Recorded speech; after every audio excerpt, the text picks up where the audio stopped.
Welcome to Kitchen Table Conversations, a series of short and shareable conversation starters for those of us who have or love and support people with a complicated and beautiful brain. Here's your host, Angela Geddes. Hi, everyone, and welcome to another edition of Kitchen Table Conversations. If this is, in fact, your first time tuning in, I want to say thanks and so glad that you found us.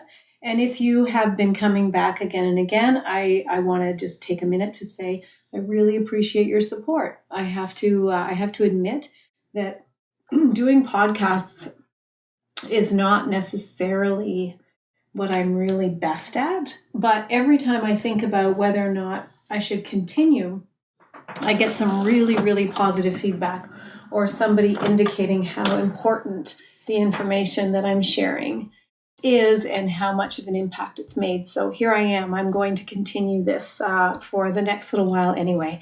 And today's episode is part confession, part celebration, and full of reflection on what it means to support individuals with complicated and beautiful brains. So whatever you're doing, get comfortable and settle in because we've got some news to share. So this week, I opened up a box of books.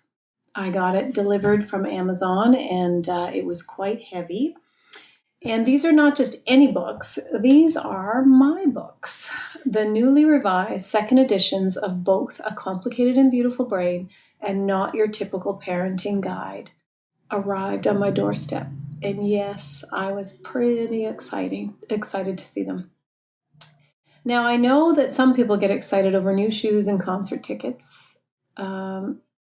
I kind of like both of those things too, but for me, it's books, especially ones that are helping people to feel seen, heard, understood, and better supported. So I am a little biased, but I think these books do all of that. And why do these books matter? Well, let's start with A Complicated and Beautiful Brain. This book was created for the people who've lived their whole lives feeling misunderstood, people with hidden challenges related to prenatal alcohol exposure and other early developmental adversity. It's for caregivers who are told that their child should know better, but who intuitively sense something else is going on. In this updated edition, we've added some recent statistics, evidence-based references, and the QR codes that take you directly to reliable articles, tools, and research have all been updated. It's an accessible read, whether you're a parent, a social worker, an allied health professional, clinician, or somebody who simply wants to better understand complex neurodevelopmental conditions and complicated mental health conditions. This book works for you too. And what really blew me away, and actually brought me to tears recently, was a message that I received from a 17-year-old who just recently read the book.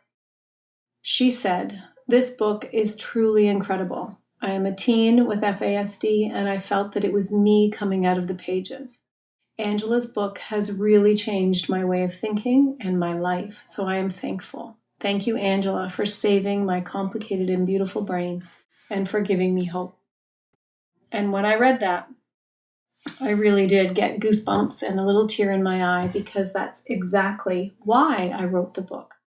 To give people hope, to help people see that they're not alone, to help people feel like it's not their fault, and to have a sense of validation within their experiences and to see that somebody else is experiencing these kinds of things too, and it's not because of poor decisions or lack of effort or laziness or that they're broken. So you can grab a copy on Amazon. Just search Angela Geddes on Amazon or A Complicated and Beautiful Brain, and it should come up for you. And then now I want to talk about the second book that I've just recently updated, because parenting isn't a formula, but it does help to have a guide. And I know that, I've been teaching and supporting young families for many, many years. I've been teaching parenting classes for over 20.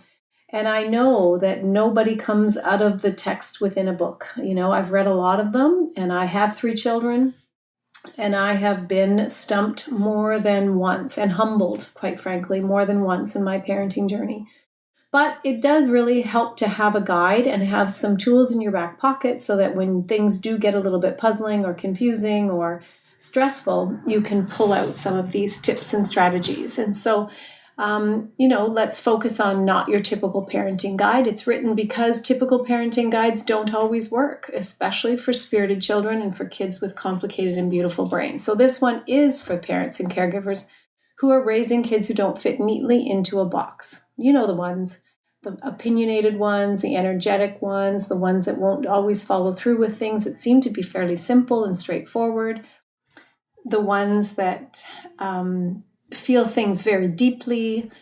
Sometimes they can be reactive and even explosive. They're often very brilliant, particularly gifted in certain areas, and can be occasionally a little exhausting. So this second edition of this guide is nearly double in size. So we've expanded on the content to include simple but not easy things to do that focus on nutrition and movement and thinking outside the box and care for the caregiver and the value of nature and doing whatever we can to holistically support all development, whether it's physical health, mental health, learning and cognition. What kinds of things can we do to promote us reaching our potential? So chapter 1 is called Starting Simple. So it's about what do we feed our kids and ourselves and how all of this impacts our mood, our ability to focus, and our behavior. There's no shame in this. No perfection is required, just small changes sometimes that can make a really big difference. So if we think about less processed food, for example, more whole foods, more water, fewer dyes, easier said than done, right? I totally get it.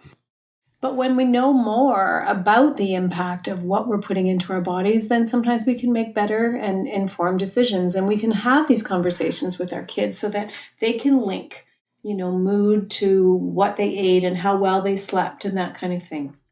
So there's also a deep dive into how we move our bodies and how that helps us to calm our minds. Not everyone loves the gym, but getting outside or stretching or even dancing in the kitchen can shift our energy in very, very powerful ways. And our kids, especially the ones who can't sit still, need movement to regulate. It's biology. It's not bad behavior. So from there, then we get into some of the symptoms that are commonly found within individuals who do have complicated mental health conditions, and some of which apply to people who have complex neurodevelopmental conditions, including ADHD, autism spectrum disorder, and fetal alcohol spectrum disorder. So we discuss what some of the symptoms actually look like in real life and how we can better support them. And some of the symptoms include things like impulsivity, inconsistent performance, memory issues and complexities around learning from cause and effect and generalizing and transferring of learning from one situation that might be similar to another. So all of those symptoms we kind of break down, again, talking about what does this really look like on them in the context of relationships and family and school and employment, and how can we together support these symptoms in a really good way. And one of the most important chapters in Not Your Typical Parenting Guide is the one on caregiver wellness. And we've all heard it, you can't pour from an empty cup, but many of the families I work with are trying to do just that every single day. And sometimes self-care does mean a night out or a trip to the spa, but more often it's just quiet moments. It's a hot cup of tea before the house wakes up. It's a podcast while you fold your laundry. It's date night within your own living room after the kids go to bed. A special space to remember who you are outside of the caregiving role. Because when we want to show up fully for our children, we have to make room for ourselves as well. And so that book is available on Amazon as well. So just search it, and I'm sure it'll be there next to my Complicated and Beautiful Brain book. And then I also wanted to just celebrate and highlight the accomplishment of a colleague and a friend, Dr. Maude Champagne, who has just recently released her book called Decoding Complex Behaviour and Brain-Based Disabilities. I encourage everyone to have a look. This is not just a casual read. It's essential, particularly for those of us who are in the helping profession. This book tackles child-to-caregiver symptoms of aggression, also known as AFCA, which is aggression towards family and caregivers in childhood and adolescence. And before you tune out, this is more common than you think, and it's often hidden. Caregivers are afraid to speak out. They're afraid of the judgment. They're afraid of what might happen if the authorities catch wind and intervene.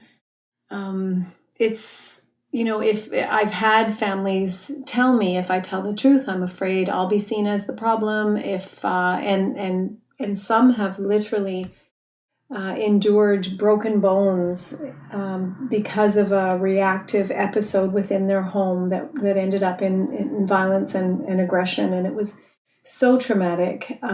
But there was fear and barriers to go to the hospital because there was worry that their child or their adolescent would be criminally charged. And they knew that this was not something that their child wanted to do or did intentionally or even maliciously. It was a reaction and it was a symptom, and it needs to be supported better than our typical services allow for right now. So this book is, like I said, it's not a casual read. But it's a very important read, and it's written so beautifully and eloquently as only Dr. Maude Champagne can do. So this book offers a lens of compassion and deeper understanding. It speaks to the trauma behind the behavior that we see and sometimes the exhaustion that caregivers face and the need for that restorative time, not just for the child, but for the whole family. On that note, Dr. Champagne and myself are going to be collaborating this fall to offer some group supports and services for individuals who are experiencing some of these complexities within their home. There definitely will be more information to follow, so please stay tuned. So, if anything in today's conversation has resonated with you or has piqued your curiosity, whether it's the challenges of parenting, the complexities of misunderstood diagnosis, or the weight of caregiving, I want you to know that you're not alone. And these books were created with you in mind. They are practical, they are compassionate, and grounded in living experience and professional insight. And if you're a clinician, an educator, or a support worker, all of these books will be helpful, but I encourage you to grab a copy of Dr. Maude Champagne's Decoding Complex Behaviour in Brain-Based Disabilities. It's the kind of resource that changes our practice and needs to be in the hands of clinicians everywhere. Once again, when we know better, we can do better. Thanks so much for joining me today. Stay tuned for more conversations, resources, and some exciting upcoming training opportunities. Check out my website for a link to more resources and where you can find these books. And until next time, take care of yourself and those with complicated and beautiful brains that you love. With many thanks, Angela.